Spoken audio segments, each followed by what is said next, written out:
Turns out. So, just everyone here. All right. Hello, everyone. Welcome back from break. Hope everyone had a relaxing time. For special programming tonight, we have Mark G., who is our current student trustee. So he's going to tell us a little bit about his role and answer any of your questions. Also, applications are due by the end of the month, so please get those in if you're applying. Thanks for that plug, Izzy. So I am a graduate student first at Purdue. Did my undergrad here, finished up 2019, went and worked for a while, and then came back to grad school full-time in person starting summer of 2021. But I was also appointed at that time to be the student trustee by Governor Holcomb. And I'm going to guess that most of you don't know what the student trustee is, so I'll just go through it real quick and then be happy to just chat with you guys about the important issues going on at Purdue and what your thoughts are about all that. So going way back, kind of a little history lesson here, Purdue's a land-grant university. Established by the Morrill Act during Abe Lincoln's time, federal government gave a bunch of land in trust to the states to establish a university. Those state legislatures then gave those resources to a board of trustees and basically said, we trust you to do everything proper and necessary to meet the land grant mission, which is teaching, extension, and research. And so basically the board of trustees is 10 members. It's written down in Indiana law, 10 members, one of which has to be a current student of the university. This is true for Purdue and then all the other public universities across the state as well. And these 10 members have oversight responsibilities for the entire university. And the student's job on that board is to act in the best interests of Purdue, but also to make sure that student voices are heard in discussions about the university and what is going to be coming in the future. Because most of the other members of the boards are people who've had distinguished careers, leadership roles in the military, business, public sector, you name it. Which means that also most of them haven't been in a classroom for a couple decades. So that's kind of where I come in is, you know, I'm here every day. I've been in classrooms. I've been on Zoom classes during COVID. I know what that's like, so I can help the other trustees understand that and hopefully make better decisions. So that's just a real quick overview. I'd really like to make this kind of more informal. I know you guys are working on a lot of different things, are interested in a lot of what is going on in the administrative levels of Purdue. So do any of you have any questions about what the student trustee is or how the board of trustees functions? I think that a good distinction to make would be, what is the difference between your job in advocating for students and our student body president's job in advocating for students, both graduate and undergraduate? Sure, that's a really good point. So as I see it, your all's job is to advocate for the students you represent. You were elected by a college or a department or some other section of the university, and you're here to bring forward the issues that they find important and help improve Purdue by bringing those suggestions up. And you pass resolutions and move those projects forward. The student trustee, while they are a student and have the responsibility to talk with students across the university, I think the key distinction is they don't represent a sector of Purdue. They're there to act in the best interests of Purdue as a whole. So I try and talk to as many students as I can across campus, all types of different organizations, colleges, all that, just to get as many perspectives as possible. But I also spend a lot of time talking with staff and talking with professors and trying to make decisions based on a broader perspective than just students as well. That was a great question. Thanks. Let's hear it, Andrew. What's your favorite thing that you've had to work on over the past 2 years?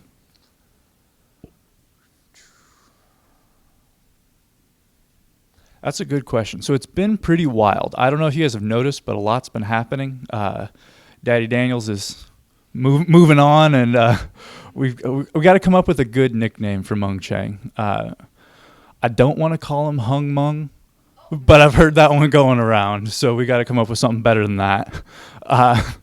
So that's been like a crazy thing. Am I not allowed to say that here? Everybody's like getting all wrapped up. No. So the biggest thing, honestly, though, is the business school, right? Purdue has this awesome base in STEM, right? Like we've been in engineering and technology school for a long time, hit at the top of the charts in that realm pretty regularly. And I think the world's been talking a lot about the need for business leaders who are also technical experts or people who know how to work with engineers, scientists, data analysts. And Purdue's in a really cool spot to be able to combine this huge investment and project in revamping the business school with our existing strengths in engineering. And that's something I'm super excited to see take off and see where it goes from here. Yeah, thank you so much for coming to speaking to us today. I know that I've been having conversations with both students and faculty of sort of around the vein of what does it mean to have a new president or a new provost coming in for students. And I was wondering if you had a perspective being on the board of trustees of what those sort of changes sort of look like for student-to-student life. Yeah, it will be interesting to see, right? Mung has very much taken a thoughtful approach to his presidency. He spent a whole bunch of time listening to students. I know he's planning to come talk to you guys at some point. He's done his listening sessions with professors, and he's very clearly building an agenda together, what his top priorities are. And I think the board chose Mung to be the next president because they saw him as the right person to steer Purdue into this future that's been envisioned, right? A land-grant university was a place where anybody can get educated, holds costs down so anybody can afford it, but then provides top-tier, trying to be number one educational programs. And I don't know if you guys know this, but Mung is an academic, right? He was a professor at Princeton, got all his degrees at Stanford, basically invented a field of edge computing that makes the Internet of Things even possible. Really smart guy. So I imagine that his professor's background will really influence things, and that he'll probably bring a little bit more of that perspective into talking about how do we teach students in the new digital era, stuff like that, which I think will be an interesting transition to see unfold.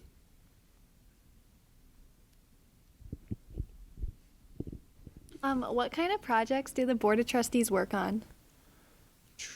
There are a lot. So we talked about the business school. The IUPUI transition in Indianapolis is another big one that the board's been focusing on for some months. Not months, years. Well before I was even on the board.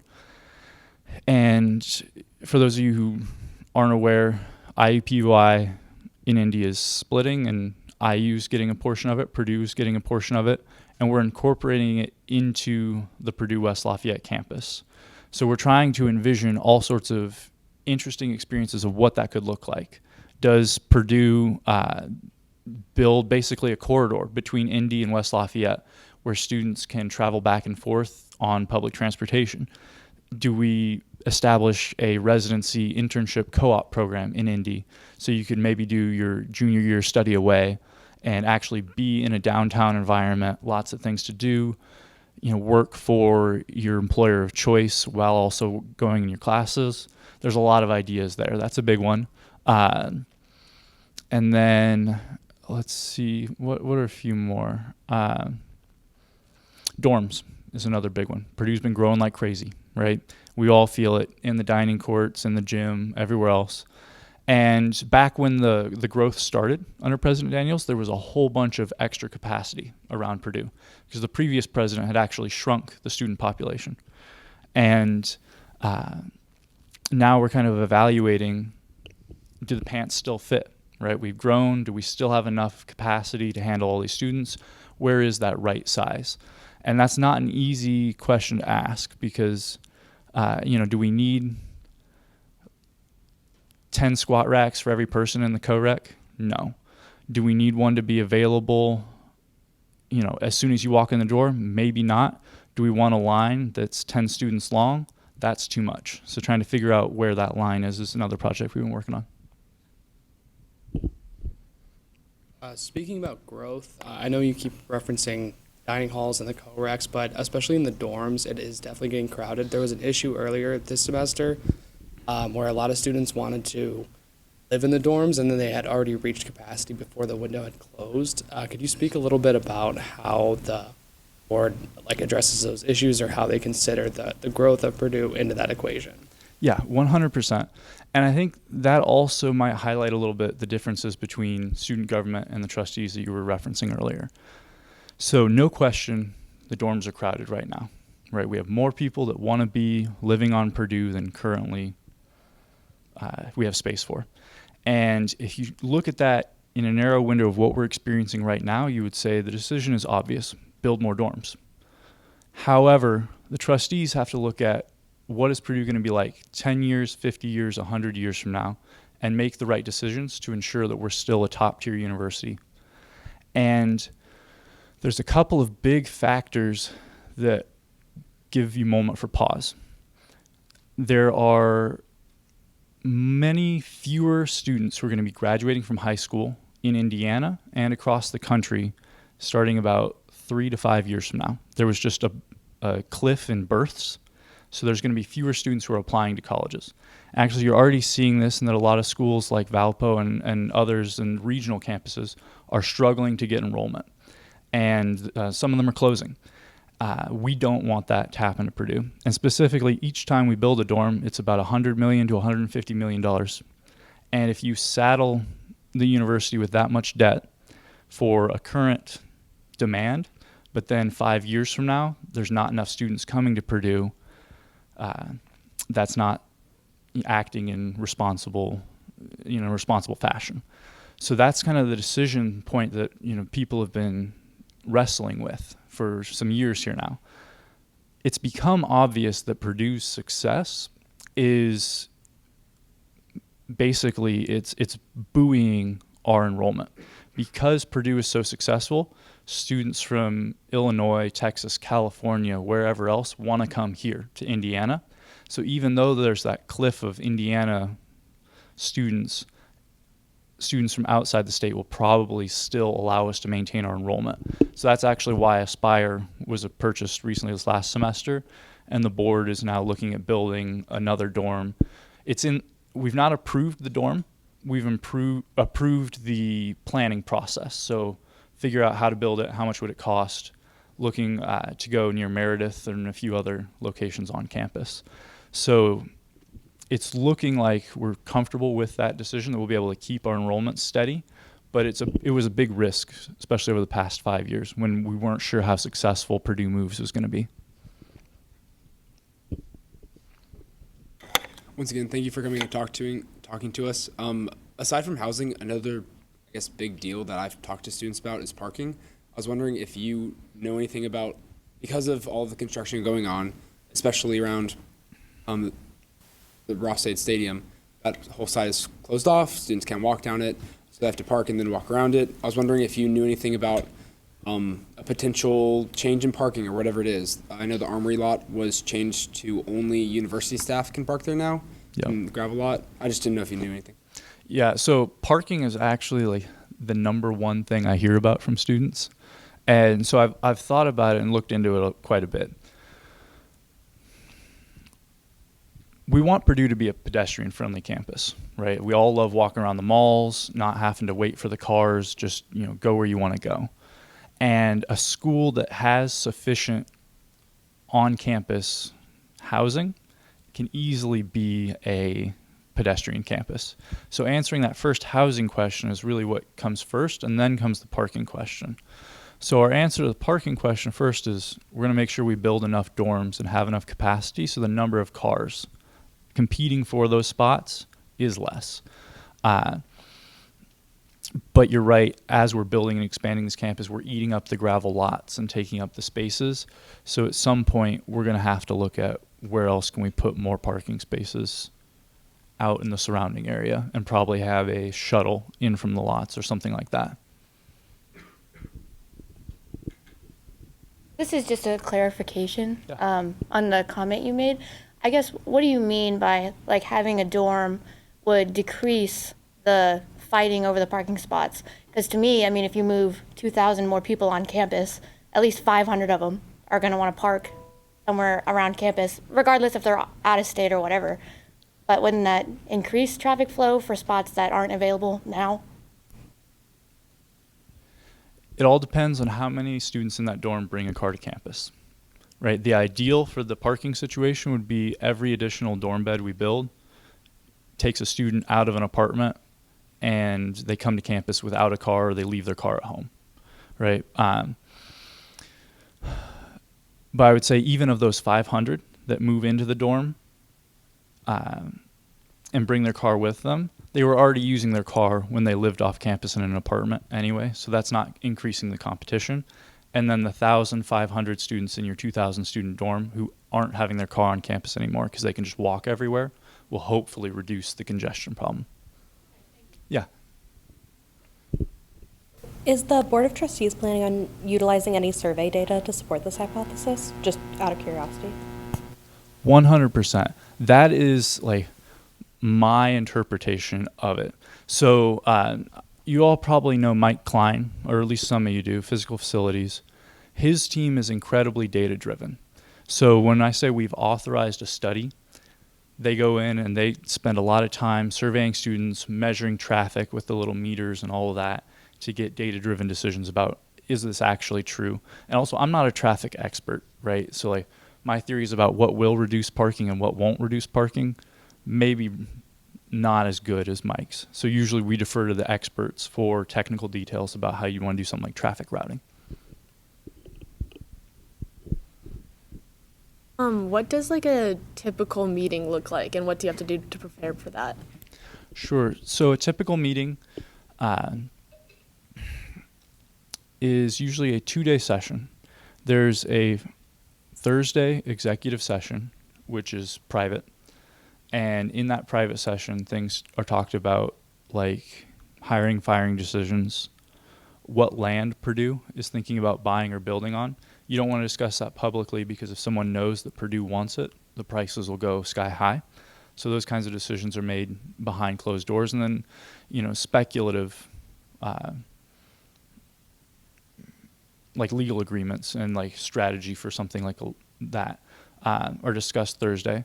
Friday, there's the public session. And Friday is usually, the focus is the consensus building.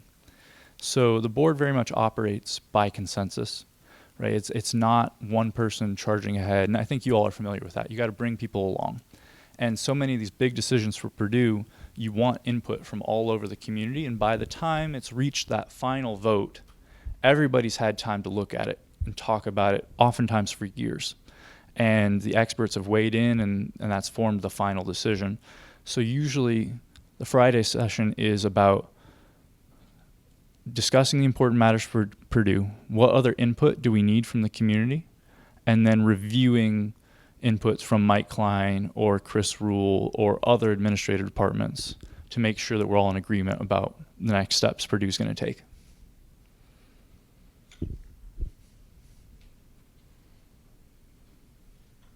This new dormitory that you've approved, seems like my microphone is working. New dormitory that you've approved the planning process for, can you speak to any specifics such as capacity, time range for when it might be completed? So there really aren't specifics right now. It's very open-ended in that I think the charge was essentially, if you were going to build the next dorm, Mike Klein, how big would you build it, where would you build it, and how much would it cost, and when will it be done? So literally to answer all the questions that you have there is the purpose of that report. To go back to what you were talking about previously with private sessions, how does the Board of Trustees balance having these private sessions and closed-door conversations with open transparency to the student body and other interested parties? Yeah, so that is a great question. Actually, when I stepped into the role as a student, that's something I spent a lot of time thinking about because I'd never served on a board before. You know, the public disclosure requirements, what's the difference? And I think the main guiding principle is you want to talk in public about as much as you can, right? When you get people on board and people understand the decision process, then they're more likely to be supportive, right? So it's a pretty clear dividing line there. Yeah. One sort of opinion that I've come across to when it comes to the Board of Trustees around some students is a sort of belief that they're sometimes unresponsive to sort of needs currently that the students have. Sort of what is your recommendation to someone who works with them so closely, from student representatives to best engage with the Board of Trustees, or just average students engaging with the Board of Trustees? Sure. So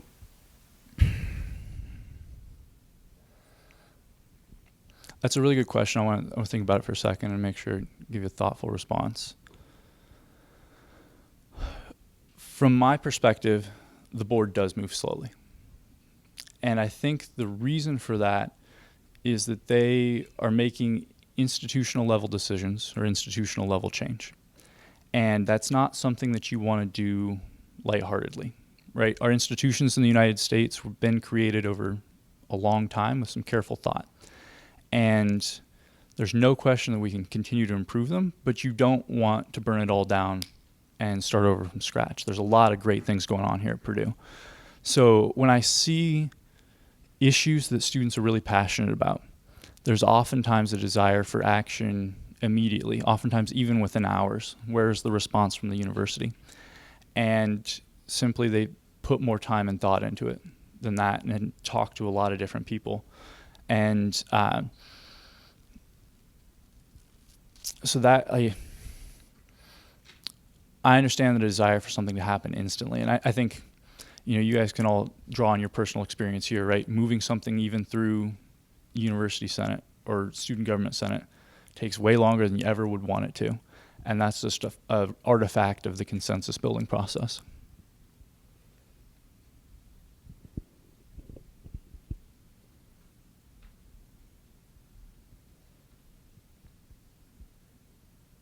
All right.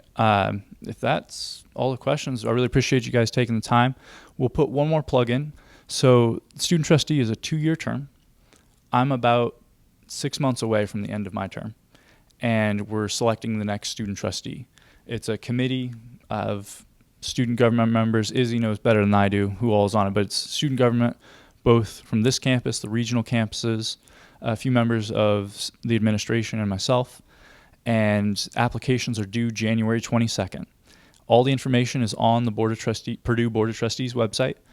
And if you are interested or you know somebody who's interested, send the link their way and submit an application. But again, you have to be at Purdue for 2 more years. So you need to be graduating basically in 2025. So thank you all. I really appreciate it.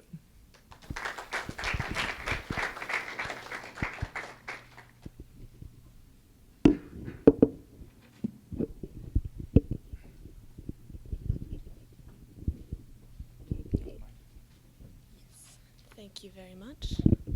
I'll see you soon.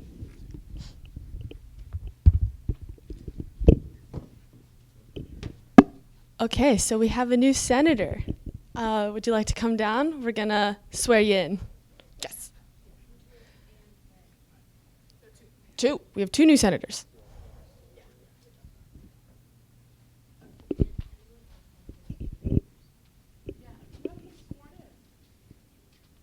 Yeah, that too. Anyone. I really think that's it.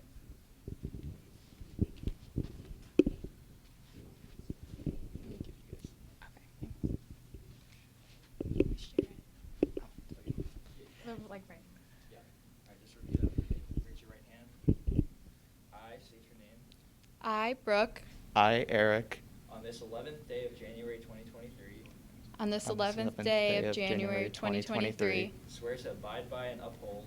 swear to abide by and uphold The Constitution and the bylaws. the Constitution and the bylaws Of the Purdue Student Government. of the Purdue Student Government. I swear to conduct.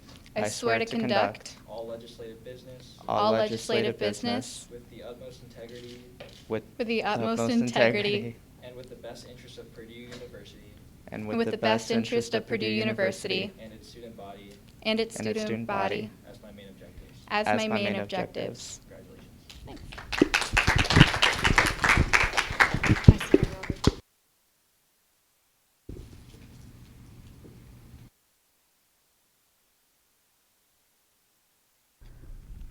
Okay, hello everyone. Welcome back.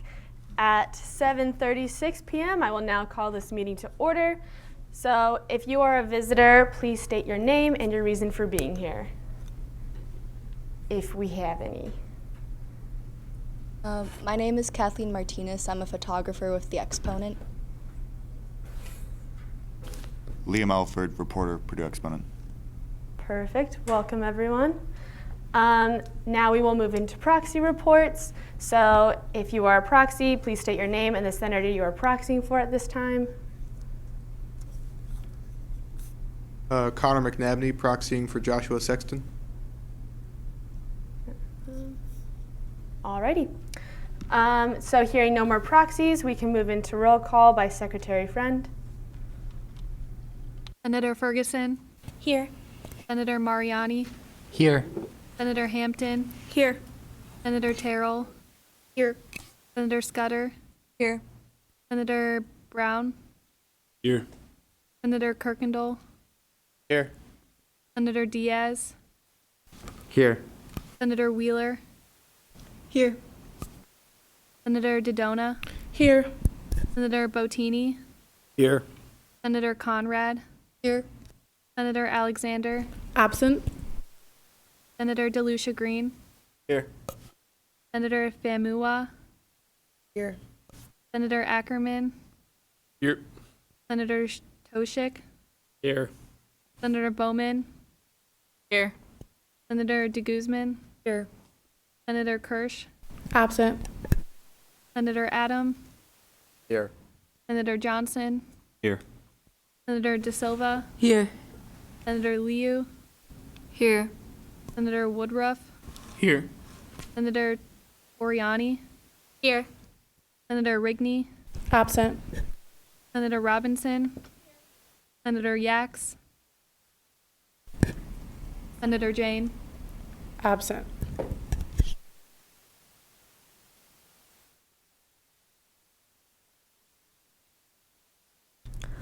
Alrighty. Now we are going to move into our land acknowledgement. So Purdue student government acknowledges traditional homelands of the indigenous people, which Purdue University is built upon. We honor and appreciate the Potawatomi, Delaware, Miami, and Shawnee people who are the original indigenous caretakers. We will now all rise for the Senator Pledge of Purpose. Okay, so our purpose is to be the voice of the Purdue student body, serve the needs of students in all university matters, and provide leadership that stimulates initiative, inspires excellence, and exemplifies professionalism. And above all, hail Purdue. Perfect. You guys haven't launched your touch since winter break. Thank you. Alrighty, so the minutes for the last meeting were distributed to all via SharePoint. Are there any corrections to the minutes at this time? Seeing none, the minutes are approved as distributed. We will now move into executive reports. President Jensen, do you have any reports at this time? Oh, I absolutely do. All right, so I guess everyone probably saw the email that went out around 6 o'clock this afternoon. So Lyft, our Lyft Safe Ride program will officially be starting tomorrow. So we're super excited for that. And so again, that goes from 9 p.m. to 9 a.m. Thursday, Friday, and Saturday night. And then on the One App and Student Engagement RFP, the vendor deadline has been hit. And so all of those kind of applications from vendors are in, and we'll start going over those next week as well. Perfect. So for my executive report, we have some exciting news. Our next special programming speakers will be President Chang and Provost Wolf. So we're still working out the details, whether or not they want questions beforehand.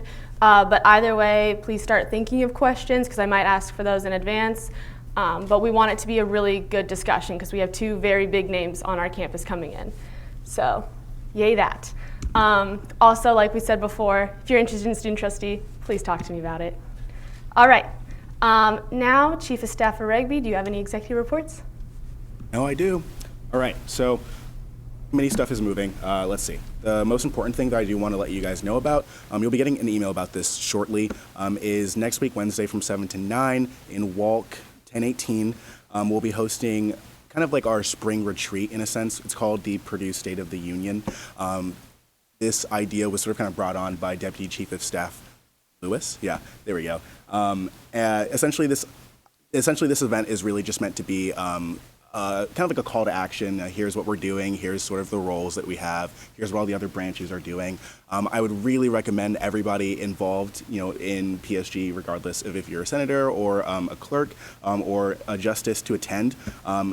It's not necessarily mandatory, even though the email is going to say that it's mandatory. However, if you do have a conflict or anything like that, you can totally let us know, and that's going to be completely excused. However, I would love to see participation from every single branch in Purdue student government, because I think that that's really what the goal of the spring retreat is, to sort of just re-energize us as we kind of take on the end of the semester. Any questions regarding any of that? Fantastic. Additionally, we have some really cool appointment bills coming up, so I'm very excited. Are there any other executive reports at this time? Press Secretary Escunas. So I got two things. Number one, the boiler update's going to go out next Thursday, so send me any info if you have it. And the other one is I'm going to be doing some of the marketing for the new LIFT program, so I'm going to be speaking with a number of student organizations over the next few weeks.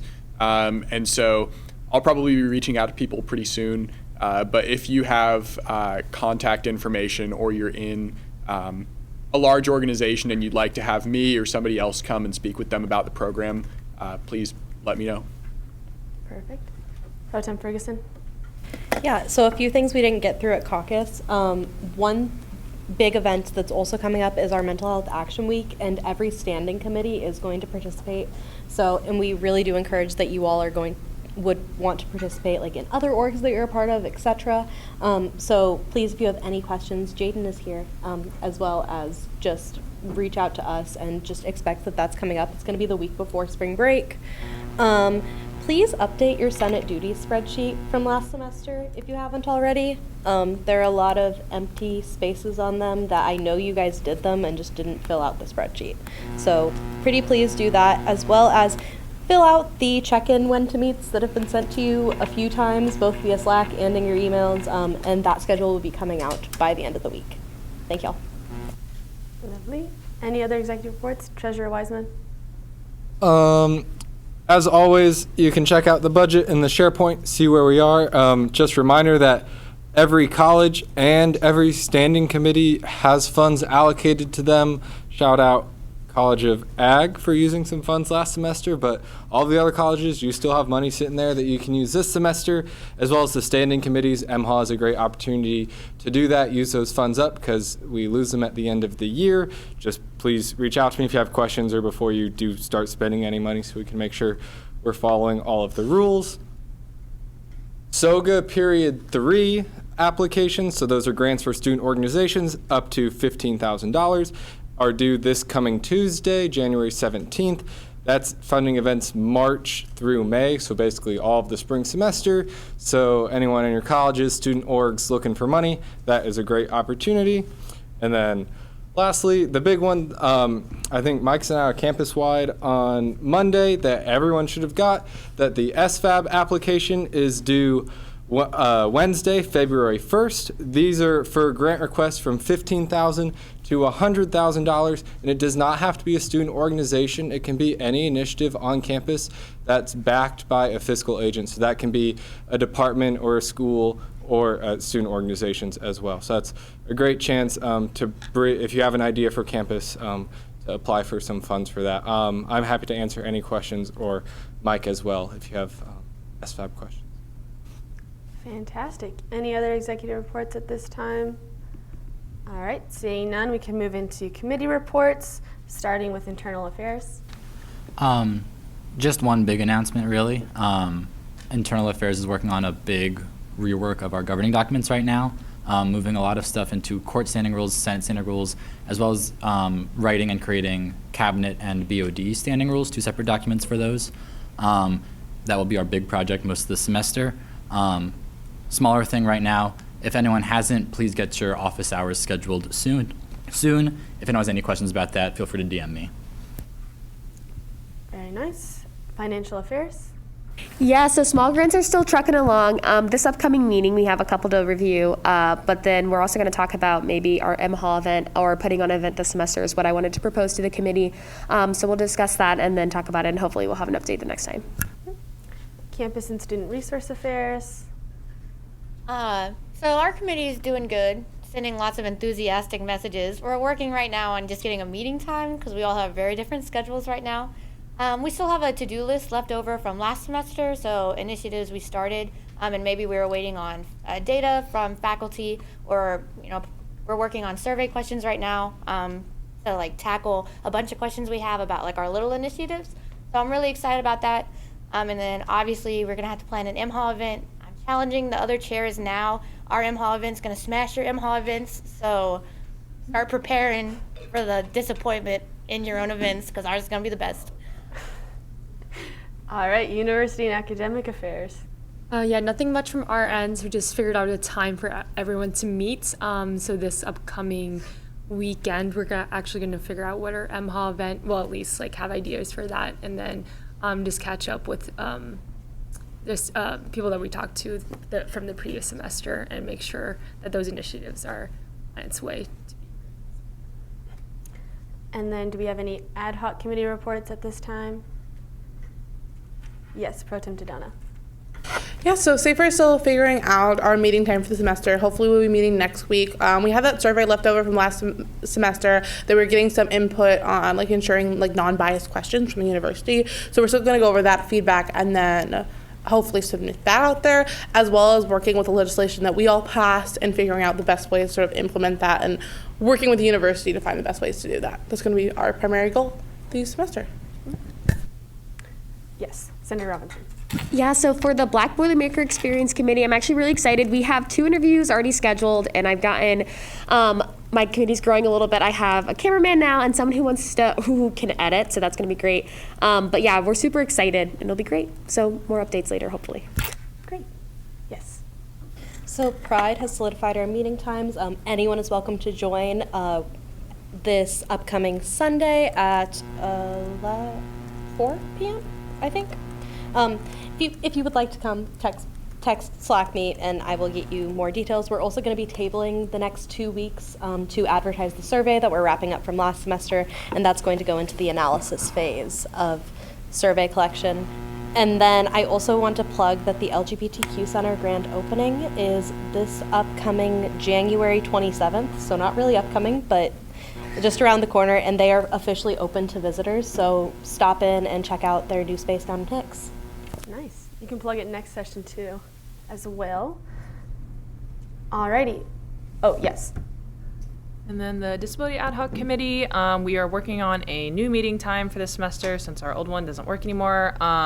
We also just finished writing and got back a survey that we're going to, I guess, send out to the boiler update. So the boiler update, and we're still working on our action plan.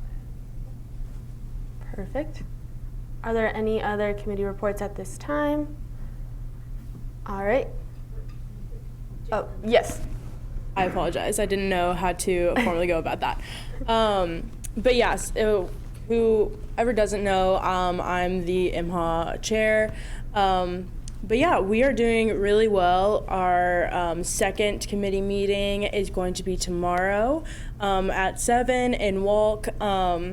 Anyone is welcome. You didn't have to go to the first one to come. Again, basically we have 90 members total in our committee, and over 30 like active members. So you can come join any subcommittee that you would like. We're right now focusing on choosing our main event, our speaker, and we've decided on our theme. So we're really just hitting the ground running this semester. And then I also will be hosting a call out for any clubs and organizations who are wanting to partake in MHAW. So the call out is going to be next Tuesday, the 17th, in Walk B066 at 6 p.m. So I know that Obviously, you senators can get me the information. You don't necessarily have to go to the call out. I will be sending out a form so that I can have formal documentation of the events that you're planning on hosting. So I have all of that information, whether you need to fill out an APF or anything like that, and so we can also promote it. But if you're part of another organization or club, you are more than welcome to come as well. So yeah, that's all I have. Awesome. All right, am I missing any? Yes. What's the theme? The theme is M-Hall all day, every day, and it's going for we're kind of going for a big festival vibe. That's what Caps and I came up with. It's focusing on moving forward in it's supposed to be the biggest M-Hall ever, and just focusing on making it fun, making it a big deal. So we set a precedent for the future and making it about holistic wellness and about the positives of mental health. Thanks. All right. Seeing no more committee reports, we can now move into informal business or discussion. Do I hear any informal discussion at this time? All right. Seeing none, we can now move into old business. Do I hear any old business? Pro Tem Dodona. I move to bring up Bill 2235. Second. It has been properly moved and seconded to bring up Bill 2235, the 2023 election rules. This bill is amendable and debatable and requires a majority vote. We will start with discussion from the authors of the bill and then move into discussion from the floor. So who would like to start? Pro Tem Dodona. Yeah, so these are the same election rules that we voted on at the last session. We in caucus, we talked through two sort of concerns that were brought up by our advisor, particularly the ranked choice voting area and some releasing the information, releasing the results prior to official releases. I know that there is some conversation that needs to be had about that ranked choice voting system, so I'll just let people who want to talk about that go ahead. Yes, Senator Robinson. I move to propose a friendly amendment. Cannot be friendly. Not be friendly. So I move to propose a formal amendment. What kind of formal amendment would that be? Do I need to say it out loud? Yeah. Okay, perfect. I'm so sorry. Okay, so this is. I'm so sorry, I was not ready for this. Give me 1 minute.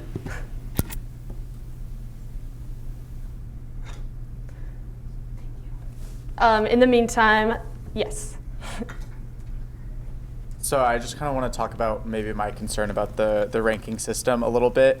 At first, I was really into it, and I liked the whole ranking 1st through 6th, and like 1st place gets 6 points, and 6th place gets 1 point, and kind of goes through. But as we discussed, I think my biggest problem came up when we found out that the actual order that people were going to be, or that ballots would be placed in, or that different campaigns would be placed in on the ballot was going to be the same for every single person who was voting.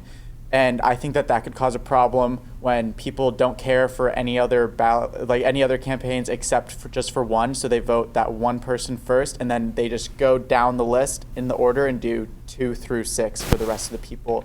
And if that top campaign gets second every single time, they get 5 points on every single person that's voting. Generally, not really every single person, they might end up winning just because they're getting voted second every single time. That's my biggest concern, and I would like to hear some discussion, I guess, on what people think solutions to that could be. Mm-hmm. Before we proceed, did you have that pulled up? So we'll circle back to Senator Robinson's amendment. Thank you. Okay, so formal amendment for Article 11, Section 1. C, but it's C, but specifically like the B indentation of that. And I would like to change this to: voters shall not be able to rank tickets equally. The number of points a ticket is to receive will be dependent on the order in which they were placed on the ballot. Only the first 3 tickets on a voter's ballot will be allowed to receive points. The first ticket shall receive the maximum amount of 10 points. The second shall receive 7 points, and the third shall receive 5 points. Additionally, the point distribution shall be made visible and explicitly clear on the ballot to voters. And I can most definitely send this out to someone who needs it, but cool. Also, real quick, Senator Robinson, can you also select that to Secretary Friend? Thank you. Yes, Senator Robinson. Second. Oh, yes, thank you. As far as the making that clear to voters, I think that that's super important so that they do realize that their second and third votes actually do matter. I still think that there might be some issues with people just ranking the top campaign or ticket at second a lot, but I think it could definitely reduce that possibility by voicing that your second and third choices really do have effect, and then 4 through 6 don't. Okay. Pro Tem Ferguson. I allocate 2 minutes of my time to President Jensen. Thank you. Thank you. I do have an opinion on this. So, my opinion on just how can you make it as fairly as possible.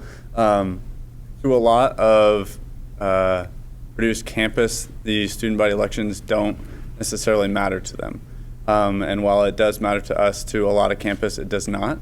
And so a lot of people, whether that last year they want a cookie or they want a t-shirt or they want something else just for voting or just because they're hungry maybe. For me, for those people that don't care, the most fair way to do it is just with one choice, just because they can put just some random campaign, right? They can pick the third one, they can pick the fourth one, and they don't have to necessarily know about the campaigns. A lot of people on our campus don't know about the campaigns, but if we're thinking about probability and statistics, the most fair way to do it is just single choice voting. Okay. Yes, Senator Bowman. I just want to strongly echo President Jensen's words. I completely agree that I think, as we discussed in the Senate, there's not a way to right now kind of randomize which order that the tickets show up when you drop down the menu. So again, I wasn't able to say this in caucus, but we would like it if a lot of the student body, it would be amazing, was researching the campaigns, being really involved in elections and making informed votes, but that's just not reality. So so little of the student population is going to vote in the election, and even less of that population is going to do the active research on the campaigns. And what they're most likely going to do is just say, here's the one I want, and even though they read your next 4 choices matter, they're just going to still click them in order, or they're just going to click randomly, and that really does take away, from someone that actually they wanted to do first, but the rest of the they voted second place, and because someone was second place more than other people, that they ended up winning. So I think that I agree that it should just really be simplified down to just put one ticket, and whoever gets the most votes, they win the thing. Mm-hmm. Yes. So correct me if I'm wrong, but shouldn't this be discussing the amendment first? So can we discuss that and then vote on that? Yes. So Senator Robinson, can you give a quick summary of what the amendment was real quick? Yeah, sure. So essentially it'd be changing, the first place would get 10 points. Only 3 tickets will be able to receive points under this. And we can totally change this. I mean, obviously I talked to everyone and said it, and you guys heard what everyone else said. So if you have any ideas of if you don't like the specific numbers, or you don't like that not all campaigns get points, then please say something.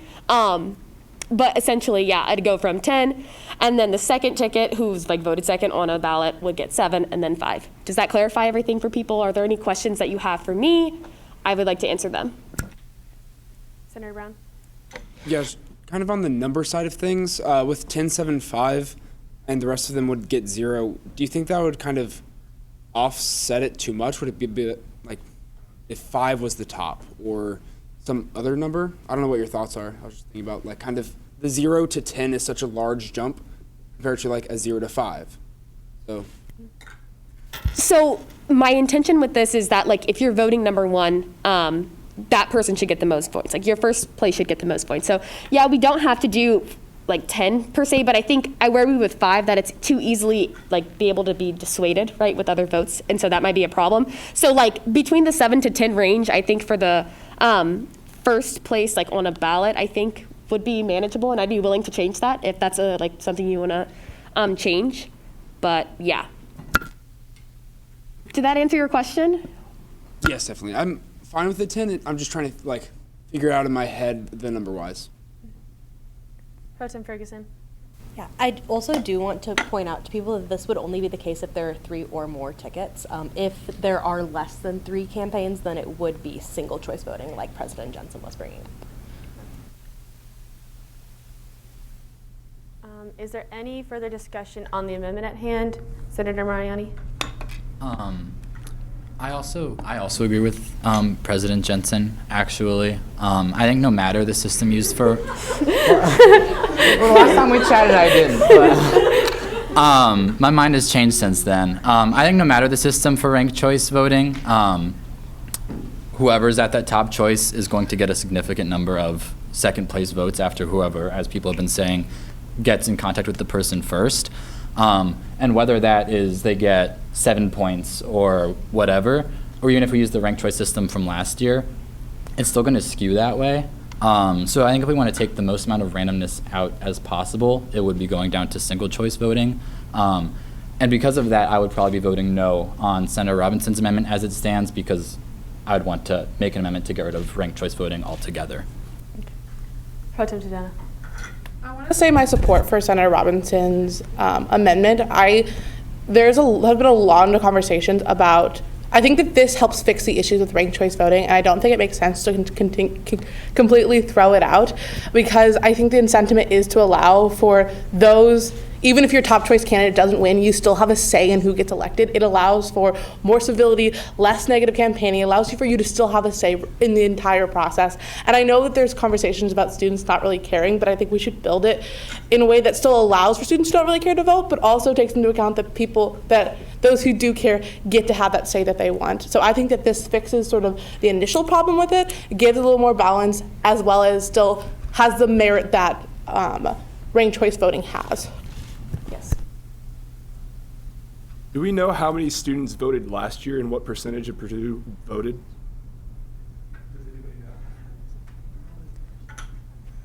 President Jensen, do you actually have that on hand? And I allocate him a minute to say his piece.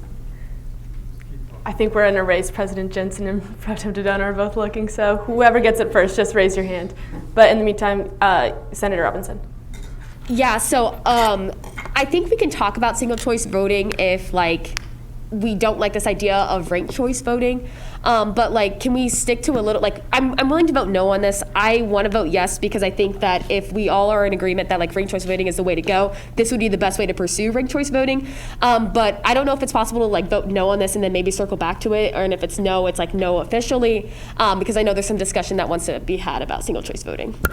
Okay, to answer your question, Pro Tem Ferguson, did you have that answer to her question? We could also get rid of this amendment and then also bring it back to the floor. That is not an issue. Table it? This could be tabled, or we could all vote no on it, and then it could be reintroduced to the floor. Perfect. To get back to the previous question, President Tadana. 3,692 people voted last year. There's 40,000 people on campus. Small. Yeah. Yeah, Senator Adams. Yeah.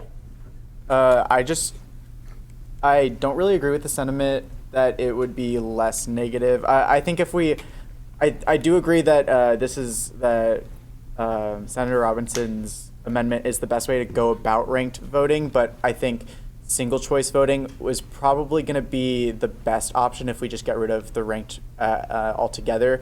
I don't agree with ranked choice being less negative. I feel like it actually creates more of the tell them to put this person last, tell them to put this campaign first. I think it creates that narrative more instead of just vote for us, and you don't even have to talk about any of the other tickets on the ballot, because all you have to do is focus on your own ticket and getting votes for yourself. You don't have to focus on any of the other tickets and where you want them to. I know that's not in the guidelines to be able to even talk about those things, but they get talked about, and that's just the fact of the matter.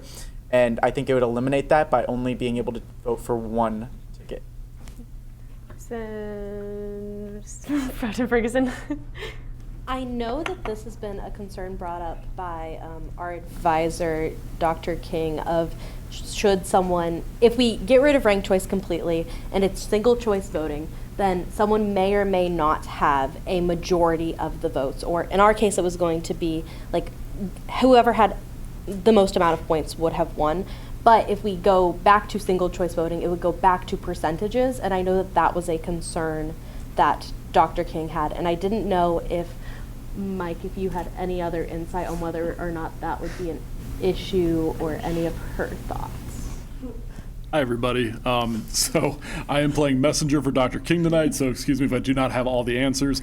I know one of the questions that Dr. King asked was for if two tickets receive the same amount of votes, how would this work for student council votes, and would it be constitutional? That was something I was going to ask you all to just discuss or ponder, whether you go single choice voting or the ranked system. Is it constitutional to have the student council presidents do that vote? Senator Robinson. This is a point of information for the parliamentarian. How do I basically pause this discussion so we can talk about single choice and ranked choice voting? How would I go about motioning that? So you got two options, and Pro Tem Ferguson kind of hit on them. You can either vote on the amendments, and that's what is on the floor right now, and you can vote to fail it, and then you just get rid of that, and you can come back to it later with the formal motion, or you can move to table it. In this case, you would just, no, you don't need a second. It's not amendable or debatable. You just go into, I move to table this amendment, needs a majority vote, and then Izzy could bring it up later on in the meeting. Senator Robinson. I move to table this amendment. Alrighty, so it does require a second. Who would like to second? Nope, no second. Never mind, I've lied. Okay, so it's not amendable or debatable, but it requires a majority vote. So let's go ahead and vote on if we would like to table this motion. All right. All those opposed? Those in agreement. All those opposed? Any abstentions? So that felt like majority, so we can go ahead and proceed with the election rules as they stand. Pro Tem Tadona. To answer our advisor's question, the allowing for student councils to decide, that is already in the government. It is already in the election rules. That was a copy over, and that only happens if they get tied twice. So the chances of that happening, very little. The constitutionality, I would say, has been proven. That's been fine. It's been in the election rules for as long as I can remember. My second point is sort of we had a lot of conversations about whether we should do ranked choice voting or not do ranked choice voting, and the sort of resounding factor on not doing single choice voting was focused on the fact that theoretically someone could win 20% of just the people who voted and still get the position. And if there's a problem with sort of Routini brought it up, considering like somebody getting enough first person votes, but getting canceled out by sort of second or last votes. So my consideration is it's sort of hard to grant legitimacy to a ticket or to a candidate or to a platform if not even they get 20% of the entire of everybody who voted, and that person could still theoretically win when we're talking about 6, 5, 4, 7 tickets. So that's sort of my like bigger concern, and like in terms of like fairness and elements, I think that's my perspective is more from like the federal government side, which I think that still stands here. Is there's been a lot of research on the benefits of ranked choice voting, and so I still think that there is some problems with it. There's never going to be a perfect system. But I think that the suggestion, the initial amendment that Senator Robinson made sort of allows for more fairness while still considering the fact that we want to have as much of a plurality of opinion on who gets this position, because their job is to represent all of the student body, not just the 20% that they possibly could get. So that's why I still think that single choice voting is not the answer for this problem. Senator Bettini. So I disagree with ranked voting with points entirely, because this completely goes against the whole popular vote system. With this change, it would provide a chance for the people with the most amount of votes for first a chance to no longer win. This does not let the students who like they really want to win, rather than leave it up to chance and possibly for students to manipulate the election. They can do this by having the people who vote for them have them rank their closest running candidate all the way at the bottom. And by voting for this change, you are completely going against the popular voting system and completely violating the rule of one vote, one person, or one person, one vote. The person with the most amount of votes should win. Senator Brown. I'd say echoing that point, I initially was for ranked system, but after the talks, I've kind of moved over to the one person, one vote, especially with somebody trying to figure out who they want to vote for.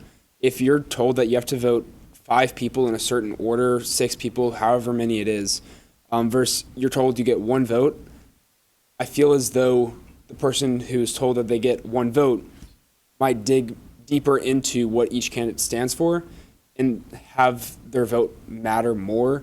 Whereas it's like, okay, well, I'll just research them a little bit and say, this one looks cool, and then just go down the list. Senator Terrell. So listening to the whole debate, like when it comes to multiple votes or like stacked votes or just the 1 vote thing, I mean, either way, like we'll all vote for it. I just want to take into account that we do have a lot of people, just like President Jensen kind of touched on earlier, that vote because they want this or that or the sticker or whatever. And so if we have it as a single vote, then, I mean, we've already talked about the list on the ballot is going to be who turns in their application first, right? So, you know, Sam turns in his application first, and then everyone wants to go vote to get a sucker, and Sam's the first person on there, so they pick him or her, and then, well, they're getting all those votes just because the person wants a sticker, but like the rest of their ballot doesn't matter at all, but they don't even care who wins. Like they're just putting the first person they see, and now that person's going to automatically get the only type of points that there is. Now, of course, if they don't care about who's winning, then they're probably not going to stack like in order, so that might be a void point. I just wanted to make sure that everyone kind of acknowledges that. I mean, we heard how many people turned out to vote, and I really wonder like how many of those people actually cared about who they voted for, or were they just doing it, you know, because they had a flyer in their hand or a cookie on a table? Senator Robinson. Yeah, so I have a couple thoughts. I'd be in favor of single choice voting if we, like, looking at past campaigns, there are at least 6 different ticket names. Like, 1 out of 6 different potentials I think is not really fair for what we're trying to go for if we're trying to get for an expansion of like reaching out to the entirety of the student body. So I think that's important to like think about, that we are not the federal government and we don't necessarily have to reflect that. Also, I am against the single choice voting because it kind of narrows the scope in which like you can outreach, because it's like, okay, the first table that they see and they're convinced or they get a sticker, that's who they're going to vote for. And so then it just kind of depends on I guess good campaigning. So if you're everywhere all at once, you can get every single vote, but that's not really realistic for 3,000 students out of 40,000 total. So I think we need to maybe not do single choice voting. That's what my suggestion would be. Yes. I think that's a good point, but we should also consider, even if we don't do single choice, so say we don't do single choice voting in that scenario, then the people are still going to go to tables and like get a cookie and vote for the first person that like gives them the cookie, right? But then they're just going to randomly select the rest of the people. So then it doesn't really matter that there's ranked choice voting. So. Pro Tem Ferguson. We can talk back and forth all day. Does anyone have an amendment? Because if not, I think it would make sense for us to just vote, because if no one's going to actually propose something, then this is all a moot point. Real quick, would anybody like to advocate or allocate some time for our advisor? Yes, Senator Terrell. I'll allocate 3 minutes to our advisor. I'm just throwing this out there. I'm hearing a lot of concerns regarding possible incentives that campaigns could give out to encourage voting for them. This may cause a ruffle, and I'm fine with that, but would you all consider amending your election process to disallow campaigns to give out incentives? Pro Tem Ferguson. Can I point out that transactional voting is not allowed within our current election rules. So you can't say, if you vote for me, you will get a cookie. You can't say, I will give you this cookie and I encourage you to vote, but you can't say, vote for me or no cookie for you. That is the currently in our election rules. I'm just a quick problem solver, and I'm like, well, I'm hearing people having concerns. Why don't I just get rid of that? Right. Senator Brown. Kind of another just spitball suggestion, I guess. I know that people, when they see the names, they're like, oh, I don't know who this is, so on and so forth. Is there a way to where we'd be able to put their, like, what they stand for, and, like, what their campaign is on, like their slogan or whatever it is on their next to them? I'm sure Evan Patterson would love to hear that suggestion, who is our current elections director. I don't think that he would have any. I don't want to speak for him, but I'm sure that that is potentially something the elections committee could do. Senator Brown? I think that would help with both either way of ranked or not ranked, because then you could look at it and say, oh, this person is stand for the robots on campus, whatever it is, or stand for more housing, whatever it is. And that way it's like, okay, they stand for this. I support that. So it's not just like, oh, I recognize the name Jonathan or Samuel or Lily or whoever it is, but it's like, okay, I support this. That's just kind of a suggestion that I guess I can bring up to Evan, not an amendment, I guess. All right. Yes. At the end of the day, the best candidate is going to win. If they run the best campaign, that campaign's going to win. And it's single choice voting. I feel like that if you want that candidate to win, people are going to vote for that candidate first, and that's their only option. I think you're trying to get an underdog vote if you keep having multiple rankings in a row and having a chance to go and, oh, I might pull up an upset and win. Senator Robinson? Hey, so no one has proposed an amendment yet, and if we're going to be voting on these, I would really like to vote on my amendment first, because I would like to see like what you guys think on that. So if you really want single choice voting, please make an amendment, like so we can discuss this in further. But if not, I really do want to bring us back to the amendment I proposed. Senator Mariani? I apologize. I'd like to make a formal amendment. I'll have to check through all the sections that'll need to be changed, so it might need some changing throughout. But I think for now, I formally amend, it'll be on just so everyone can get to the page. Page 24, Article 11, Section 1, Part B. Right now, the current statement is, if there are 3 or fewer tickets on the presidential, vice presidential ballot, the vote shall be conducted where all voters get 1 vote to cast for one of the tickets. I propose, for now, to remove the statement, if there are 3 or fewer tickets on the presidential, vice presidential ballot, so that the remaining statement will just be the vote shall be conducted where all voters get 1 vote to cast for one of the tickets. And then there are other things that would need to be changed if ranked choice voting is removed that pertain to it, but I need to sort those through first. Second.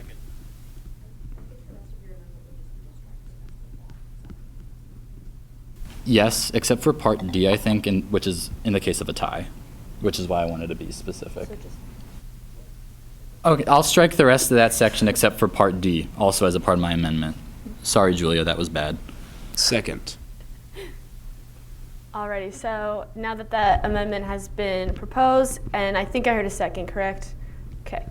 And so now we're just going to be discussing that amendment as of right now. So, anyone have any points? Yes. I can explain my thoughts, I suppose.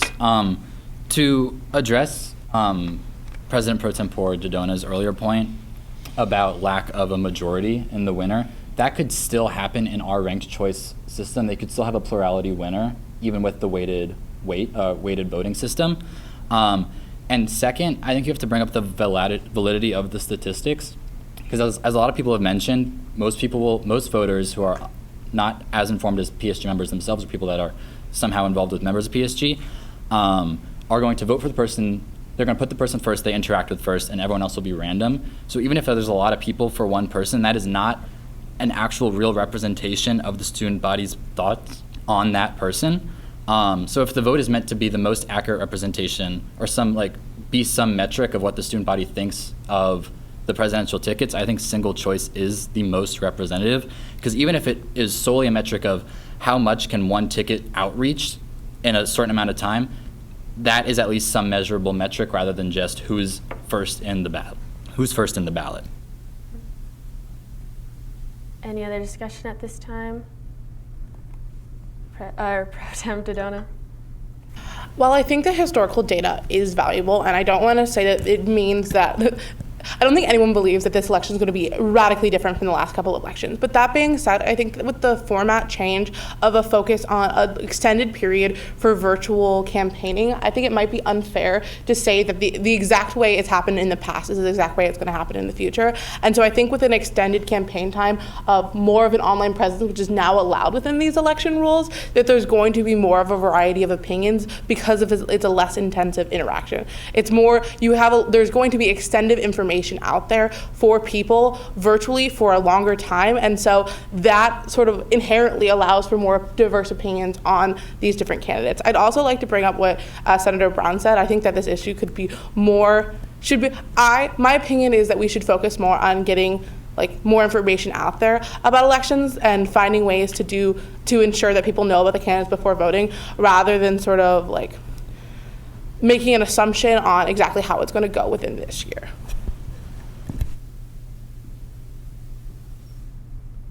Any other discussion at this time? Senator Mariani?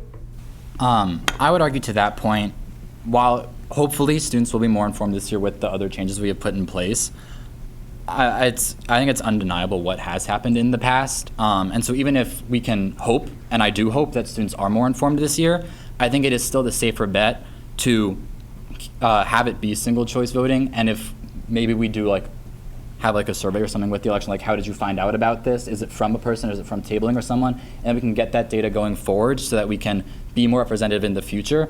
But I think to do it now would be a risk that could result in someone not actually representing the student body's wishes getting put into the position. Senator Bettini? Could I move to vote for his amendment? Okay. Julia, can you remind me how this process goes? So this would be moving previous question for an amendment. So the official motion would be moving previous question. A second's required, but it's not amendable or debatable. All right. Okay, so we will go ahead and put it to a vote. All those in favor on moving this to a vote, this amendment to a vote, to be clear, raise your placards if you agree. All those opposed? Any abstentions? 4. Okay. 1 minute.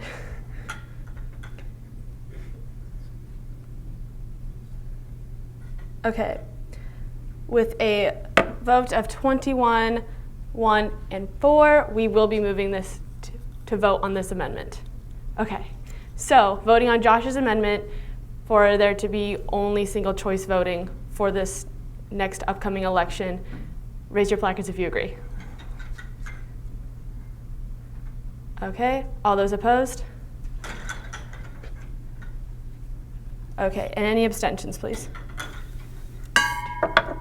Okay. Okay, with a vote of 20 to 4 to 2, the amendment passes. So congratulations. Alrighty, so we will now be looking at the 2023 election rules with this amendment included. So there will only be single choice or single rank voting happening.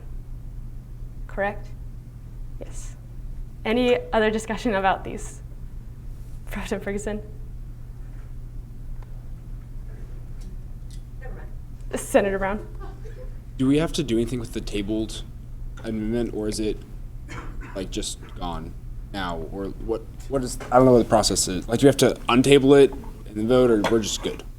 So Julia's nodding yes, we will have to re-vote on the tabled amendment, but that will have to be brought back up and it will be seconded, and it's not amendable or debatable, but it requires a majority vote. So as of right now, are you posing to bring back up the tabled amendment? Yes. Okay. Can we get a second? Okay, great. So we are now circling back to Senator Robinson's tabled amendment for the ranked choice voting of 10, 7, 5, and then 0 for the rest of the campaigns. Okay. So now let's vote on that. All those who agree with that amendment, please raise your name placards. All those opposed, same sign. Any abstentions? Okay, you guys leave your hands up. Okay. Okay, with a vote of 1 to 19 to 6, the amendment fails. So we are looking solely at these election rules with Josh's amendment. Senator Adams. I'd like to just bring up, or I have a question about the percentage and the grievances and that kind of, if a grievance is brought up with the percentages. I heard someone mentioned how that's kind of complicated. Can that be explained a little bit? Pro Tem Tadano? Yeah, I have two things. I can answer Evan's question. So the complication was revolving around how it was done with ranked choice voting last year in consideration of like the initial first tickets and then the removal of certain tickets to then get to a certain amount. So that would no longer be the case with single choice voting. It would just be a deduction off the votes they got because there's no consideration of ranking. I just want to make a comment on sort of this legislation, and I love good conversation. I think there's a lot of value in this, and I don't want people to not bring up stuff because I didn't think about it initially, but I do think that I do wish some of this stuff was brought up during the first time of this reading, because the sentiment behind the second time of this reading is supposed to be more to check on what we've done, as well as this is sort of on a time crunch, and it doesn't mean that we shouldn't do the best diligence, but I think that this should sort of serve as an example of like making sure people thoroughly look at the document beforehand so that we can have these conversations, one, in committee, and two, so it doesn't get as messy on the floor. Just a consideration of like, these things matter and we all have these opinions. I think it's equally as valuable to sort of bring them up on the first reading so that we don't have delays like this. Because before this, technically, there could be no amendment on this. Before the standing rules passed this upcoming semester, there could be no amendment because the sentiment is for these conversations to come out during the first reading. Not saying that doesn't mean it's not a valuable conversation. I just think that it's a consideration for the future when we're reviewing legislation to ensure that like we're all diligent on the first reading so that those conversations come out then. Yes, Pro Tem Ferguson. With that being said, I would like to just discuss some of the procedural movement forward with this. We will be having a third reading on this now because there was an amendment made tonight. Because of this, I would really, really appreciate as an author that we all take a firm look. Is this the document we want to pass? Because I would really not like any amendments on a third reading, because I feel as though if we're moving on to a fourth reading, that in my opinion is a little ridiculous at that point. So if you have any more concerns, please bring them up. Please take a quick glance over the document again and really make sure that this is what you would like as a senator to sign off on so that there are no more delays moving forward. Because going beyond January with these election rules can potentially have detrimental impacts on the effectiveness of our elections committee. So just real quick, going off of Pro Tem Ferguson's comment, our next session will be January 25th, and then after that we move into February, and after spring break, that's kind of when campaigning usually starts. So we could, as of right now, table this bill if we wanted to. We can still discuss, that's totally open. We can table it for now, and then you guys kind of regroup and get back together for the next caucus meeting. I'm not sure if that's something that, no, you would rather keep discussion? No matter what, this will need another full reading. Oh yeah, of course. So if we table it now, it will then still have to go back into February. Yes. So the reason I'm bringing this up is we are getting close to 37 minutes, so I just want that to be clear.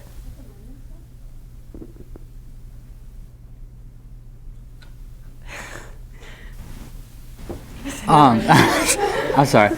To both Lily and Ellie's point, this is definitely an urgent document to get passed.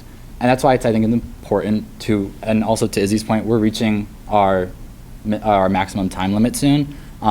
It is possible for us to extend our maximum time limit on a discussion. I know that's kind of crusty. You know, we all have lives that we need to get to, but these are important documents. I would like to remind everyone that last time discussion was voted on to end, and maybe some of these conversations could have happened that time, and then we wouldn't have to do this now. Just going forward in the future, I know it's our job to have these discussions, even if it is a little bit takes a lot of time sometimes. But yeah. Senator Adams. So in the sentiment of bringing up things that you are iffy on about it, I would like to just bring up something that I was a little bit iffy on when in caucus, which was the 12 hours, learning the results 12 hours before everyone else does, and the repercussion that comes with it being leaked, and just the idea of, like, I just don't know how messy that could get, and how messy do we feel like that could be if it does get leaked. Senator Terrell. I feel like that hypothetical situation is a lot less messy than everyone being released at one time and then there being a recount and then PSG having to re-announce to the student body, psych, big fellas, we have a different president and vice president. Like, a leak is just like anything else you'll find on Reddit that's been leaked about Purdue. It's unofficial document, or it's like unofficial information. So I just don't think that it would have the same effect as like having to announce it to the entire student body. Senator Adams. So then, can I get clarification? So who exactly is being told? Is it just the president and vice president? And then are they given authority to tell no one else, and it's just between them two? Pro Tem Dodonna. Yes. So in vein to what Senator Adams was talking about, so basically it is explicitly told that it's only to the president and vice president and that they are not allowed to tell anyone else. It's that within that 12 hours, one thing I did mention during caucus, and this would basically, as is written now, is up to discretion to the election director, and I don't know why this wouldn't take place, is they just have to know the results so that they know if they won or they lost. And they have to know the calculations to get that result in order for in case a recount to happen. So that there could be a limitation on exactly what kind of information they have, that a losing ticket would only know that they lost and what the calculations were in case they want to call for a recount, while a winning ticket would know what they won and know the calculation. So there is some limits on what that information can be. I'd just like to second what Senator Terrell said, which is it's a lot less messy doing that. And if there is some inevitable, if there is a leak, it's astronomically better in my opinion for that to sort of be in backroom conversations about this rather than Purdue student government having to make a statement. I also think that I would hope it wouldn't occur, but okay, I hope it wouldn't occur, but I do think it's something that any officer of student government would consider when we consider our image is if they're going to grant. So this I'm so sorry. A recount is up to the discretion of the advisors or the elections director, and I really don't want it to be in their head of, whoa, I don't really want to have to re-release these results and saying I was initially wrong. I'd rather that be taken completely out of their ability to have that element into their decision, so that the decision to have a recount would be exclusively dependent upon whether they think a recount is needed. Senator Adams. Okay, thanks for the clarification. It's more just kind of what happens, more clarity on who actually gets told and not who actually gets.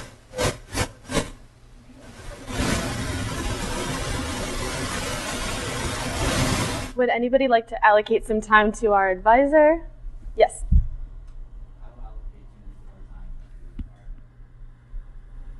This is the final question that I was asked by Marcia for you all to discuss, and thanks for doing it. My personal advice as an advisor would be to have a contingency plan set in place. So I would encourage you all to think about setting up a plan of action in case results are leaked and if there's repercussions of how to handle that. That is just my advice. If you choose not to do that, that's very fine. I would advise that if you choose not to go forward with that, that is marked in the elections rules for this year that was not set in place. That makes sense. I think that in my opinion, that if this was leaked, that would be a grievable offense, and therefore that could come up in our grievance process if a campaign itself decided that it was large enough that they wanted to go this on at a larger level. And additionally, I think that contingency plan doesn't explicitly need to be written into our election. I think that there are a lot of things that have explicitly taken out of elections committee control this year and said, okay, here's an outline of how it's done and how it should be run. And I think that this is one thing that, in my opinion, should still be left unanswered. Senator Mariani. I just want to be cognizant of the time we're about at our time, but something I did not realize and this is why I want to look through it some more. We've been talk about senatorial vote tabulation. To my knowledge, not to be that guy, that our previous conversation was explicitly about presidential, vice presidential, though technically we did vote to strike Part C as well, which is in regards to senatorial voting.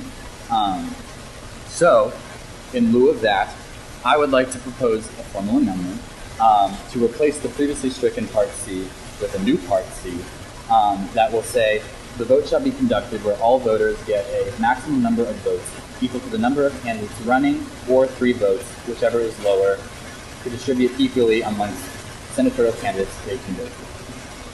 So what essentially that would mean is, like, if there's 2 candidates running for their college, they get 2 votes. If there's 3 or more, they get 3. And all 3 of those votes would be equally placed amongst those 3 candidates. And then whoever gets the highest number of votes out of the number of candidates will win. Is there any discussion on the proposed amendment at hand? Okay, seeing none, we can go ahead and move that to a vote. So all those who agree, please raise your name placards. All those opposed, same sign. Any abstentions? Okay, with a vote of 25 to 0 to 1, the motion passes. So that new amendment will be added into that. Point of order, in terms of the time limit, I just want to refreshing on the standing rules. It's 45 minutes, including amendment time as well. It's 45 minutes per topic of discussion. Amendments are separate topics. So then, my understanding, it has not been 45 minutes solely talking about. I don't know when did the conversation start? So I started the stopwatch as soon as Pro Tem Dudona was done explaining her author bit.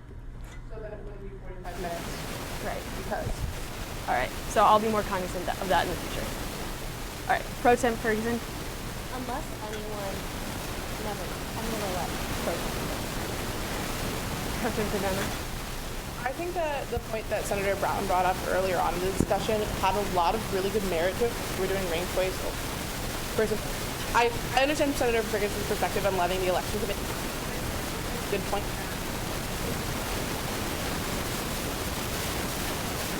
Make the amendment if Senator Brown doesn't want me to make the amendment, but I do think there's valuable in having on the ballot a requirement for information.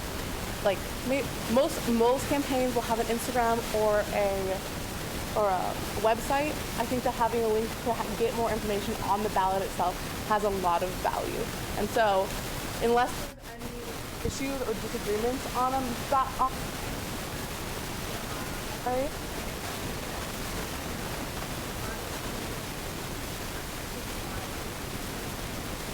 And it will say that on the placement of the ballot next or website upon the So we are now going to be discussing that amendment. Yes, Senator Ackman. So would that be like before you enter into the ballot, or is that like you're voting in the middle of it? Like that's like all the stuff. So I would envision this to be a, like, within the ballot, you open up the ballot, you see, like, even in Senate races, theoretically this is possible with all of them, most commonly presidential, vice president, it would say, you know, the title of the candidates, and it would have a link that a voter could click on if they wanted to get more information. Say, here's more information for this candidate, and they click on it, and the candidates can choose whether they want to go to their Instagram or their website, or just a direct access to more information when voting.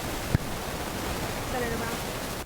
My only thought with the link is that people are probably going to get on their phones, they're scrolling through, they click a link, and then maybe they press back twice, and then it's a hassle to go back to the voting, and then that's only my issue with the link, but I definitely strongly support there being extra information. I too also like that, so you could make it like a sentence that they stand for and stipulate that it could only be 60 characters or however many words or something like that, like a tweet or something. Senator Terrell? I definitely like the idea of having a way for a platform to be recognized by voters that may not have had previous exposure to all of this. I do think we need to be careful on what exactly that allowance is. For example, if someone puts, you know, I stand for inclusion, diversity, housing, and parking passes. And then someone else puts, well, you know, I represent Greek life, still working on parking, and I really want to focus on how much money the co-rec spends. It could almost make it seem like one candidate doesn't support diversity or doesn't support this or doesn't support that just because it's not explicitly stated in their 60 characters, whereas someone else has. So like that was the same thing I was thinking for like slogans. So like if someone has a slogan that's got 3 points to it, just because another candidate doesn't have that exact verbiage doesn't mean that their campaign wouldn't touch on that as well. So I just want to make sure we're not like going to be dividing the verbiage like down to the exact word of like everyone has to list every possible thing that someone might want to vote for that they can remotely relate to their campaign, because then you're just fishing with words basically for votes. I know that an additional idea was thrown around, but we should at least right now be discussing whether or not we would like to add links to campaigns. I just want to put us back on our original amendment. Amendments can be made to that amendment, but if they're going to be made, we should just make them. All right. I am against the idea of having some sort of description. I think links still make the most amount of sense in my opinion, primarily because the sentiment is to give voters access to more information if they just so desire more information. And I think that giving them a link to like platform information, it sort of solves what Senator Terrell was saying, that all that information could be on someone's platform. It gives them an avenue to look for more information, while I think that like trying to have a slogan, and this is my opinion, that slogans don't really tell you much about the campaign or about the candidate. So I think that having a link to an area where you get more information, I think that people are, I guess, tech savvy enough to be able to sort of navigate that on a link page as well. Often, like, I feel like it's pretty simplistic. So I would prefer the amendment to stand without a slogan or a particular element. It could go to a link tree, any link that the candidates prefer for that information, so that students can really easily have accessibility to information if they so choose. Is there any further discussion on the proposed amendment? Senator Brown? I definitely agree, and the idea of link has kind of grown on me, I guess, in this short time. I think the amount of people that, yes, they might vote in line, but I know the system makes it so they can only vote once.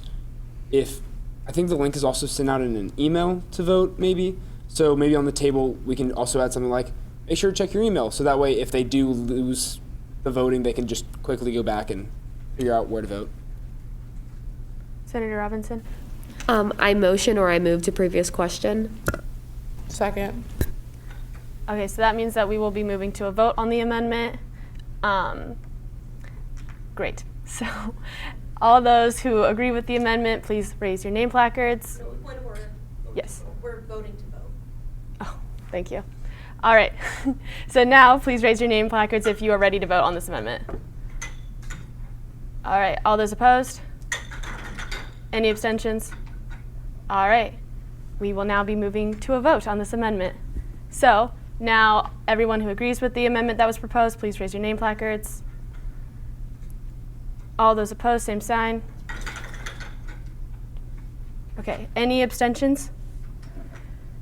Okay. Hold those abstentions, please. Okay, with a vote of 19 to 2 to 5, the proposed amendment passes. So that will now be factored into these 2023 election rules, that there will be links next to every campaign's name so you know who you're voting for. Alrighty. Yes. In the spirit of not wanting this to go to a vote again, like the entirety of the document, I think that it would be great for us to put in these amendments so you all can see the entire document before voting. So I move to take a 5-minute recess for amendments to be processed so that we can all see them, so that this doesn't happen again. Julia, just real quick, if that's been proposed, do we have to vote on that now? I'll second it. Okay. Yes, not debatable, but is amendable and needs a majority vote. Okay. So real quick question on that question. So when you say it's not amendable, or no, when you say it's not debatable but it's amendable, could somebody propose an amendment before we vote? Yes. Okay. Does anyone have any amendments to that proposal? Senator Terrell? I guess mine's just a question. Is there a way for us to table this and do the other two pieces of legislation, why those are updated, and then come back to this at the end so we can kind of get a move on?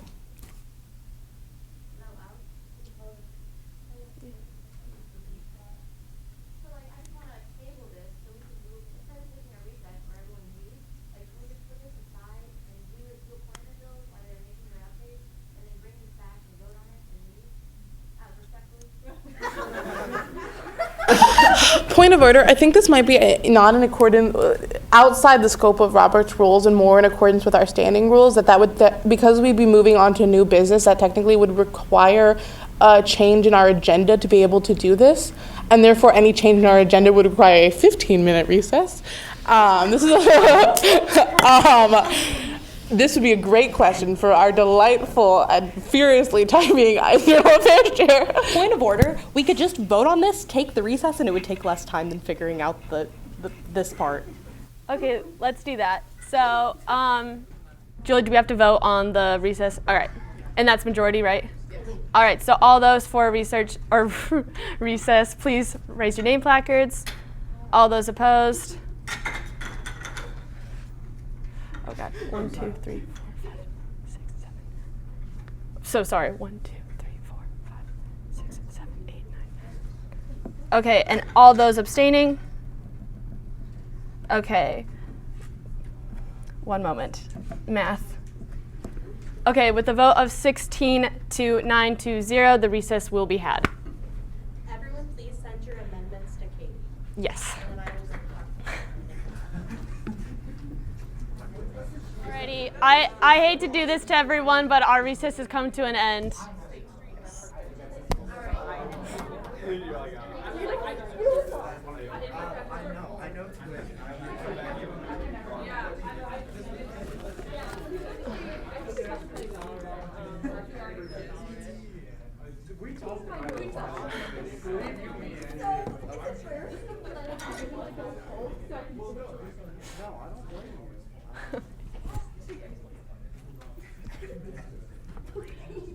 Okay, so Secretary Friend has all the amendments put in on her end. I'm assuming we all have that on our own laptops, correct? All right, perfect. So, resuming discussion now. Great. Senator Bettini? I would like to move to vote on this bill. It's not a proper amendment. Representative Dodona? I would like to just call people's attention that, like, particularly the amendment in Article 9 was not 100% certain, so please look at it real quick. I don't want it to go through without people looking at it. I don't remember exactly what I said. I didn't write down beforehand, so I want everyone to look at it to make sure that they are okay with it. Okay, Senator Mariani? Just a quick thing that Senator Scooter pointed out to me. I would like to make a formal amendment. I apologize. To the same article I've been making amendments on. So now Article 11, Section 1, Part B will say the presidential vote, and Article 11, Section 1, Part C will say the senatorial vote, just for clarification. Perfect. So speaking on that amendment alone, is there any further discussion on that? Also, if people want to make amendments to any of this stuff, you're more than welcome to. I second the amendment. Thank you.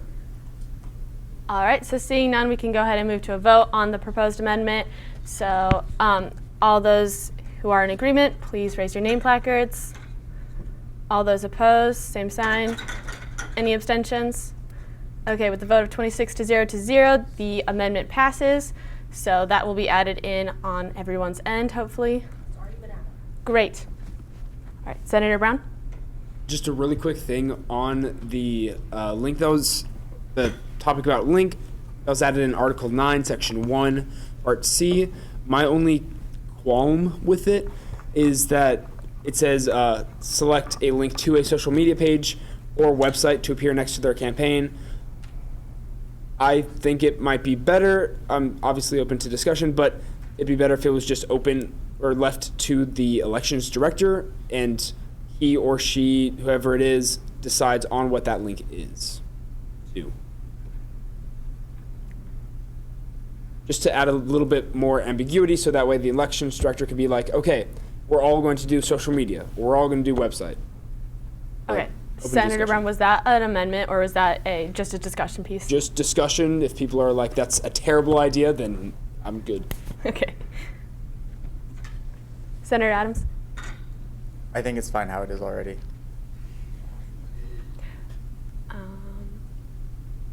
Any further discussion? Okay. Really? All right. Okay. So seeing none, we can move to a vote on Bill 2235. So all those in favor, please raise your name placards. All those opposed, same sign. Any abstentions? Okay. With a vote of 22 to 0 to 4, the bill passes for the second time, but look forward to next reading. So, yay. Okay. So, is there any other old business?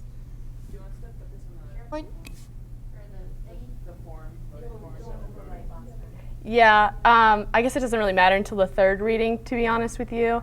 So we'll just skip until the third reading. Okay, so is there any further or any other old business at hand? Seeing none, we can move into new business. Do I hear any new business at this time? Pro Tem Ferguson? I move to bring Bill 2246 to the floor. Second. It has been properly moved and seconded to bring up Bill 2246, the Cabinet appointment of Executive Director of Diversity and Inclusion, Kia Lodwala. This bill is amendable and debatable and requires a majority vote. We will start with discussion from the authors of the bill and then move to discussion from the floor. So, Chief of Staff Aregbi or President Jensen, would you like to start? Nope. I don't know where he's at right now. I just have a question. Abidemi will talk when he gets in here. But I just have a question to Kia. Why do you think that you would be beneficial to Purdue student government and being in this position? I don't know if this is working. Yeah, so last semester I served as director for the committee, and I really liked how okay, I'm just gonna talk about it. I served as director for the committee last semester, and I felt like I was able to make a nice impact on the student body, and I was able to make a connection with them. And I would really like to continue that on and make a stronger connection and be able to make more tangible impact on campus. And I think as an executive director, I would have more ability to do this and have more abilities to make more opportunities to do things like this. All right. Is there any further discussion at this time? Senator Mariani? Just a quick clarifying question. There was a vote for an ED previously. Is this now for a co-ED or is this a new person in that position?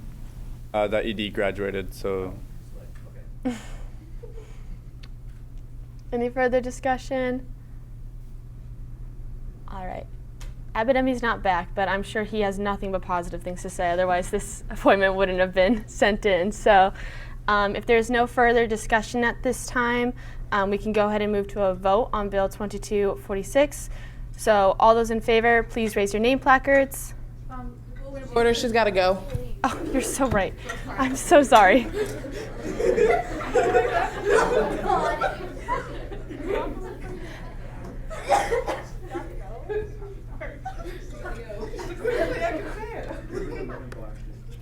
Okay, so now we'll go back to moving to a vote. So all those in favor, please raise your name placards. All those opposed, same sign. Any abstentions? Fantastic. You guys can go ahead and mark your votes into SharePoint, please. Bill 46.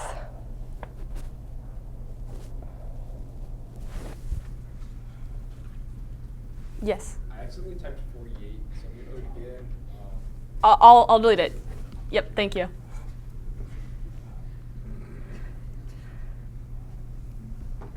Okay, while you guys are all putting those in, I'm going to announce the vote. The vote was 26 to 0 to 0, so Bill 2246 passes. Congratulations, Kia.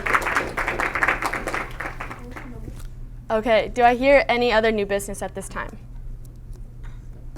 Yes. I motion to break up Bill 2247. Second. It has been properly moved and seconded to bring up Bill 2247, the Cabinet Appointment of Executive Director of Healing Endeavors and Empathy Matters, Jaden Nye. This bill is amendable and debatable and requires a majority vote. We will start with discussion from the authors of the bill and then move into discussion from the floor. So since Chief of Staff Rigby is still not back yet, President Jensen, do you want to say something?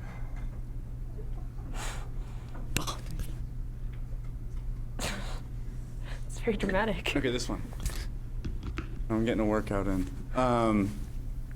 So I met Jaden last year I guess through Mental Health Action Week. And then when, I guess over the summer, when we were looking at EDs, Abidemi and I agreed immediately that Jaden should be one of them, as she's just a leader within that community. We've seen her as the chair of Mental Health Action Week and the work that she's doing there. And then why this appointment bill is coming now and not at the beginning of the year is just because it was not in our Constitution, and it has officially been signed, which is great. And so HEAM is now in the Constitution, which is awesome. So thank you, everyone, on your work with that. And then Jaden acted as the ED, somewhat unofficially, but very, very officially, all of last semester and has done a great job. Fantastic. Any other discussion at this time? Senator Terrell. I just want to speak to her ability that I've witnessed. We've had lots of conversations, both like PSG and non-PSG related, and we've worked together on a couple of events. And I've always just been thrilled with the level of professionalism and also the outcome of the events that she's been a part of. So definitely has my vote of confidence. Pro Tem Ferguson. I would also like to speak to Jaden's ability to do this role, as well as just her patience and grace and character when it comes to this appointment. I don't know a lot of people who would unofficially do a role for so long with as much grace as she has, and it's something that I really, really do respect an awful lot. And so I just want to make that known that I'm in full support of this appointment, and I think that she will not just do a good job, but continue to do the fantastic job that she's been doing. Chief of Staff Rigby, did you want to say anything before we vote? I would love to. Sorry, give me a second. If I sound out of breath, it's because I just ran up the stairs. I had to deal with something real quick. Alrighty. So I also want to talk to professionalism and just the fact that she's been working in this role for the past year, and hasn't necessarily gotten the recognition that she deserved for it. And that's why I'm really excited that this appointment bill for today, and a lot of work into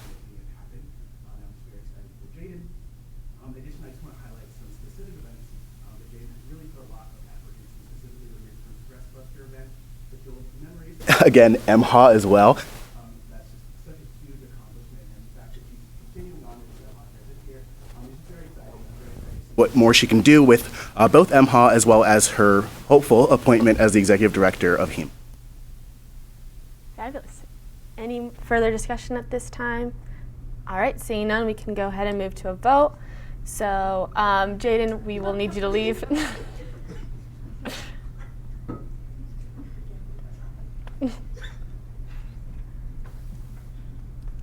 Okay, all those in favor of this appointment, please raise your name placards. All those opposed, same sign. Sorry. I knew it. Any abstentions? Alrighty, so please mark that into SharePoint and Jaden can come back into the room.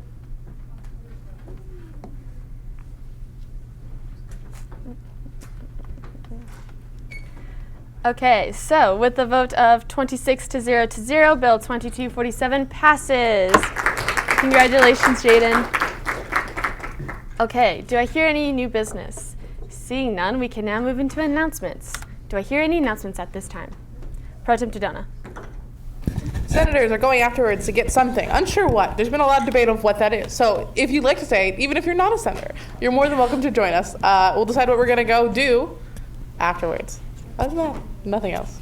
Do you want to meet somewhere? Just stay here. Stay in the room. Then you'll be a part of the conversation. Good. President Jensen. The Purdue rideshare program starts tomorrow at 9 p.m. So make sure to share that on social media, share that with your friends. Tell them to look at their emails. They should be getting an email from Lyft as well to claim that pass. Yes, get those discounts. Senator Mariani. An announcement for IA. Just if we could meet very briefly after everything's done, that would be wonderful. Thank you. Pro Tem Ferguson. And one last time, I'm going to remind you all to fill out your check-in when to meet.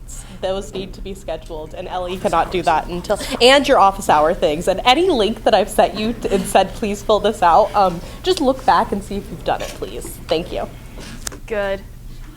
All right, we can now move into Senate snaps. So for any newcomers, this is a way to recognize the hard work of others within PSG.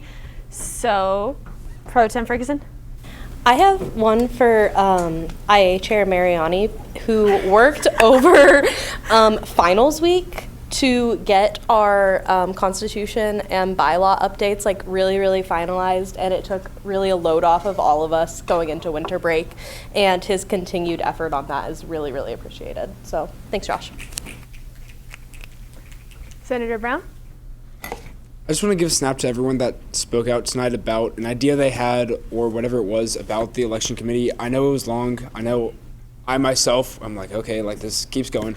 But it's because we talk about it now and we have this long session now that we're able to make it better in the future for everyone at Purdue. So it was a long meeting, maybe that we didn't expect, but thank you to everyone that voiced an opinion to make things better for everyone. Senator Terrell. Not so Senate snap to Abademi for hoofing it up them stairs. I've done it. That's definitely an L. So. Senator Bowman. I'd like to give Senate snaps to Senator de Guzman for the fig bar that Senator Adams and I split. A stupid individual once said, "Senate session will be short. I'll eat dinner after."